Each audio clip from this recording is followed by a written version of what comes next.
Subscribe official channel Naya Pakistan and click the bell icon for more update. Thanks. تو چلو دوستو video کا آغاز کرتے ہیں۔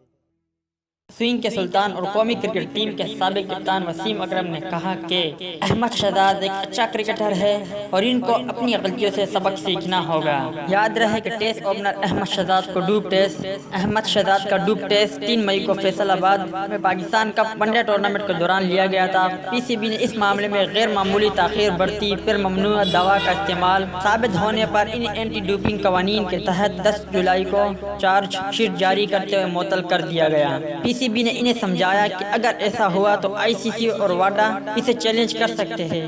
اوپنر نے 20 سیمپل ٹیسٹ کرانے سے گریز کیا اور حکمران جماعت پی ٹی آئی کے رہنما بابر ایوان کی بطور وکیل خدمات حاصل کر لی۔ بورڈ نے احمد شہزاد کو مشورہ دیا کہ سزا قبول کرنا ان کے حق میں بہتر ہوگا، کیونکہ اگر انہوں نے غلطی تسلیم نہ کرتے ہوئے کیس لڑنے کا فیصلہ کیا تو پابندی کا دورانیہ 4 سال بھی ہو سکتا ہے۔ مگر اوپنر کا اصرار تھا کہ اس سے وہ کئی لیگز نہیں کھیل سکیں گے اور کروڑوں روپے کا نقصان ہو جائے گا، لہذا 1 ماہ کی علامتی سزا دے کر معاملہ ختم کیا جائے۔ پی سی بی نے انہیں سمجھایا کہ اگر ایسا ہوا تو آئی سی سی اور واڈا اسے چیلنج کر سکتے ہیں۔ ویسے بھی احمد شہزاد نے ڈوپ ٹیسٹ کے لیے سمپل دیتے ہوئے یہ جواز اختیار کیا تھا کہ کوئی دوا نہیں کھائی، مگر پھر سماعت میں غلطی سے 1 گولی کھانے کا تسلیم کیا۔ اس غلط بیانی نے انہیں زیادہ مشکل میں پھنسا دیا۔ واضح ہے کہ احمد شہزاد نے پی سی بی حکام کے سامنے پیشی پر کہا تھا کہ سر درد اور متلی کی شکایت پر اہلیہ نے غلطی سے ایسی دوا کھلا دی جس سے ڈوپ ٹیسٹ مثبت آ گیا۔ اوپنر کی ایک قریبی شخصیت کینسر میں مبتلا ہے۔ ان کے ڈاکٹر نے بھی بورڈ کو بتایا تھا کہ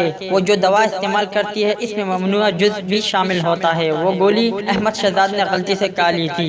دوسری جانب در حقیقت احمد شہزاد کے ٹیسٹ سے ماروانا کا استعمال ثابت ہو گیا تھا۔ اس کی مقدار بہت زیادہ اور ایسا ہرگز نہیں تھا کہ ایک ہی بار غلطی سے استعمال ہوا ہو۔ انہیں وجوہات کی بنا پر اوپنر نے اپنے حق میں بہتر یہی سمجھا کہ خاموشی سے سزا کو تسلیم کر لیا جائے۔ تو دوستو یہ تھی احمد شہزاد کے حوالے سے کچھ اپڈیٹ۔ امید کرتا ہوں آپ کو پسند آئی ہوگی۔ اس اپڈیٹ کے متعلق اپنی رائے کا اظہار کمنٹس باکس میں ضرور کریں۔